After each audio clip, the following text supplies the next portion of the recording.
দীর্ঘ ২৩ বছর পর অস্ট্রেলিয়ার মাটিতে টেস্ট খেলার সুযোগ। কঠিন পরীক্ষার আগে সর্বোচ্চ প্রস্তুতি নিতে কোনো ঘাটতি রাখতে চান না ক্রিকেটাররা। আর তাই যেন দল ঘোষণার পরদিনই পুরো দমে অনুশীলনে ক্রিকেটাররা।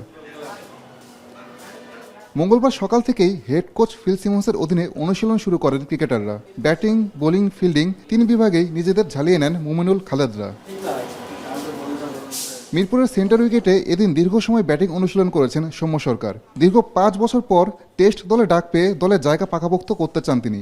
অভিজ্ঞ মুমিনুলের সঙ্গে নবাগত অমিতকেও দেখা গেছে বেশ মনোযোগী। অজিদের কঠিন বোলিং আক্রমণ সামাল দিতে দায়িত্ব নিতে হবে তাদেরকেও।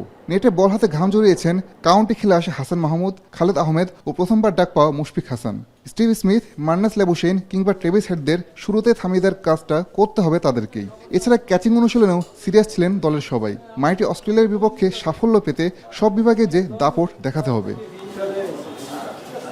প্রথম টেস্টে দলে না থাকলেও দ্বিতীয় ম্যাচে খেলতে পারেন লিটন দাস ও শরীফুল ইসলাম। পুনর্বাসনের অংশ হিসেবে এদিন দীর্ঘ সময় হাঁটাহাঁটি করেছেন লিটন। সতীর্থদের ব্যাটিং অনুশীলন দেখার পাশাপাশি কোচ সালাউদ্দিনের সঙ্গে দীর্ঘক্ষণ কথা বলতে দেখা যায় তাকে। মাঠে ছিলেন শরীফুল ইসলামও।